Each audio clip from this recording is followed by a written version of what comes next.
Mary Miller from Illinois is calling on President Trump to remove all federal funding from a school district in Deerfield. That's a suburb of Chicago. A civil rights lawsuit's already been filed with the Justice Department, alleging that school officials forced a 13-year-old girl to change her clothes in front of a biological boy in the girl's locker room. That Congresswoman pushing to defund the Deerfield school, Representative Mary Miller, and she joins us now. Good to have you with us. I'm sorry, but this is not only reprehensible, it seems to me this has got to be criminal. It is criminal. Thank you for having me on so I can highlight this important issue. And, you know, the American people are so grateful that we have a president that's standing up for our girls' safety. And here in Congress, we want to get President Trump's agenda, which includes protecting our girls' safety and opportunity, codified into law.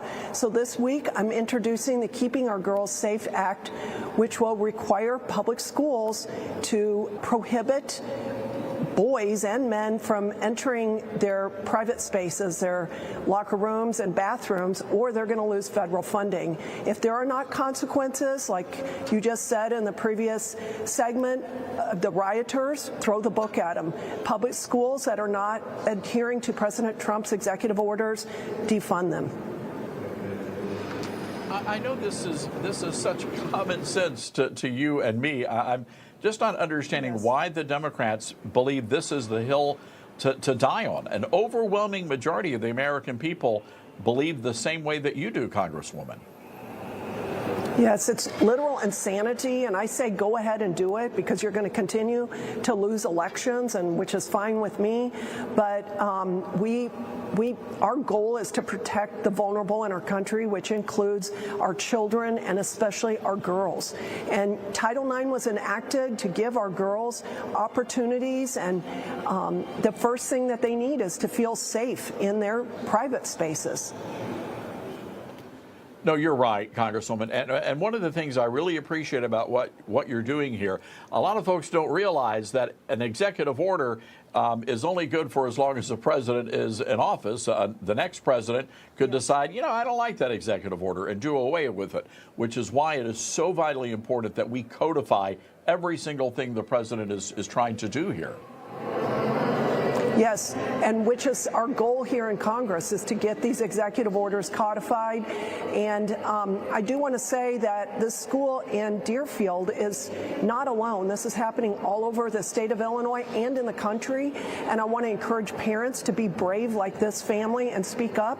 I've been told that there are over 50 complaints from other families in the same school district, but this girl and her parents were the only ones that went to the media and went to the DOJ and the Department of Education, decided to sue. But we need to do this in order to protect our children. One final question here, Congresswoman. As you talk to these parents, I'm just wondering how their daughters are doing. This has to be so traumatic for these young girls. Yes, well, my husband actually spent some time with the family and the young girl, and he was saying that she just seemed so innocent and seemed very young, and it's a shame, and we need to protect our children's innocence. And, you know, this is literal insanity. So the last 4 years, the Democrats have been trying to get us to deny reality. This is absurd. We're going back to it, male and female, and males are not allowed in girls' athletics. They're not going to be allowed in girls' private spaces. Well done. And Congresswoman, thank you. Thank you for that, and thank you for standing up for these young girls.